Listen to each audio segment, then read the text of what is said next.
Hello everyone, I am Divya Verma, teacher of Social Studies, Mount Literacy School, Jhansi. So students, in this video lecture, we are going to talk about lesson number 3 of civics, that is, what is government? So, government can be defined as the body of people which rules the country according to a set of rules, or we can say rules, and the people who make and administer them is known as government. Okay, so government is the system or an organization people set up to protect the community and make rules. Okay. Now, till the 19th century, the concept of nation has not emerged. There were many empires ruled by emperors or kings. Yes, but what happened? Though the ancient Greek city states like Athens were democratic, it was only after the French Revolution in the 18th century that the ideas of democracy and right to liberty gained importance, and gradually the pattern of government started to change all over the world. Instead of a king, new form of government came into existence, that is democratic form of government. Okay? Now, what are the functions of a government? As the government plays a very important role in the lives of the people, it takes important decisions related to the country. The government also manages the resources and distributes them in a fair manner among the people. It builds the infrastructure needed for the development of the country, like roads, bridges, etc. It also protects the boundaries of the country from internal and external attacks. Yes, and it maintains law and order in the country, and many more functions the government performs for the people. Clear? So these were the functions of government. Now let's talk about the types of government. As there are two major types of government, that are limited and totalitarian government. So here we'll see one by one the types of government. Clear? So here let's first talk about the limited government.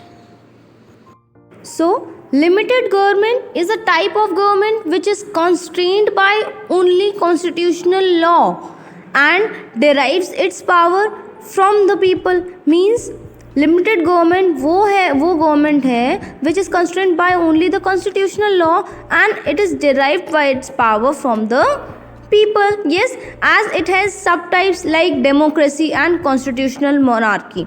So let's see what are these subtypes of limited government are. So democracy can be direct or indirect. So direct democracy was followed in the ancient Greek city states. Almost all the modern democratic government have indirect democracy, where the people choose their representatives who form the government. Clear? Now, what is constitutional monarchy? Constitutional monarchy is the type of government where a monarch, that is a king, rules, but he has severely limited powers and is assisted by elected officials. This is what constitutional monarchy is. So democracy and constitutional monarchy are the subtypes of limited government.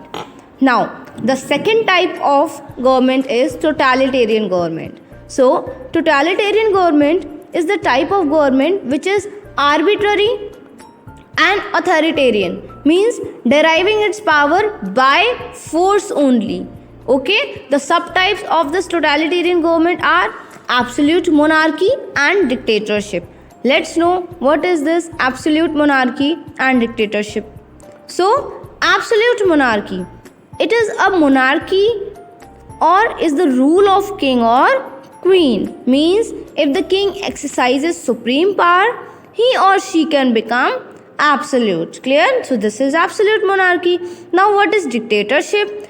Dictatorship is the rule of one person or group where the ruler is not an elected leader and usually it uses force to keep control. So this is what dictatorship rule is. Clear?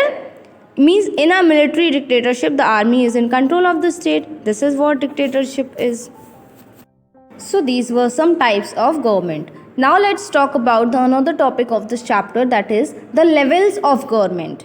Now, as government in India works at three levels, yes, means they are the union or central government, which is at the highest level. Then it is the state government, and after that comes the local self government. Clear? Means there are three levels of government in which government works. Clear? They are union or central level, which is at the highest level, which takes decision for the whole country. Yes.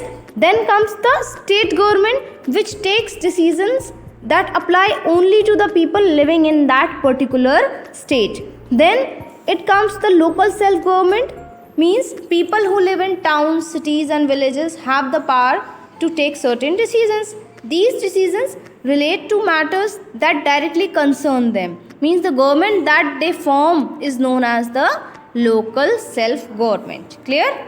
So these are the three levels of government: union government, state government and local self government. Now let's see the democratic form of government which is followed in our Indian constitution. Okay, so democratic form of government is a government which is based on the principle of adult suffrage or the right to vote. Clear?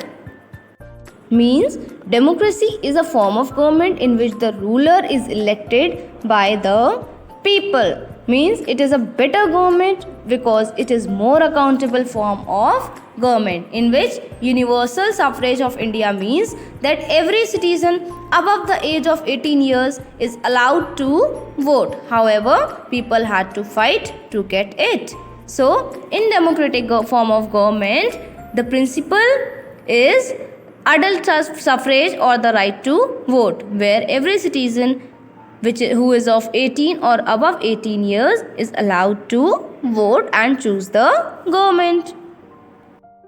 As when constitution came into effect on 26 January 1950, India became a democratic republic, as it implies the head of the government is an elected person. Also, people can vote and choose their own government.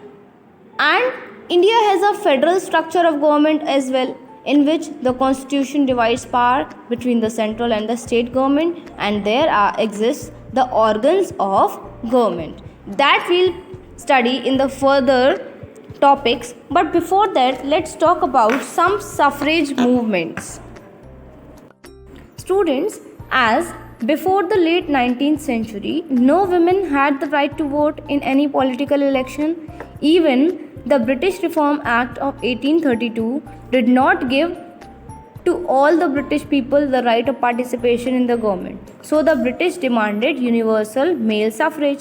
But after that, when male got the right to vote, then women also started some movements. Okay? So they fought for their rights all over the world. Protest movements were launched. Then in 1848, a movement known as suffragette movement was started in America. And in the UK, women over 30 years of age got the right to vote in 1980. This was lowered afterwards to 21 years in 1928. Similar struggles went on in all the English speaking countries. So this way, women got the right to vote in New Zealand in 1893, Australia in 1902 and USA in 1920, and then further onwards in India also women got the right to vote. So this was the suffrage movements. Now let's talk about here the federal form of government, which states the organs of government, means the three branches of government that we'll be talking now.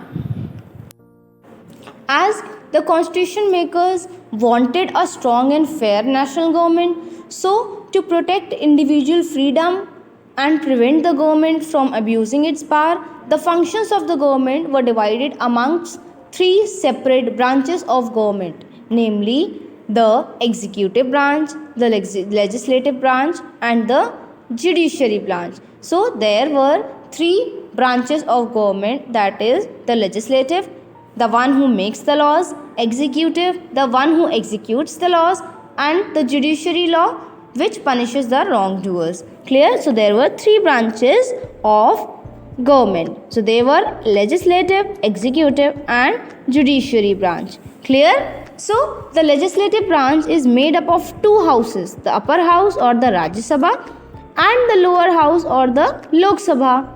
And also the Lok Sabha is also called the House of Representatives as it is the directly elected house. These houses you will be studying in your further next class. In class 7th you will be knowing more about these two houses. So the next branch of government is the executive branch, which comprises of ruling party, the prime minister and the president, which executes the law or imposes the law made by the legislative body, and the president is the head of the executive branch. The next is the judiciary branch, which punishes the wrongdoers and solves disputes whenever a law is infringed. Clear? So these were the three branches of the government, that is the legislative branch, executive branch and the judiciary branch.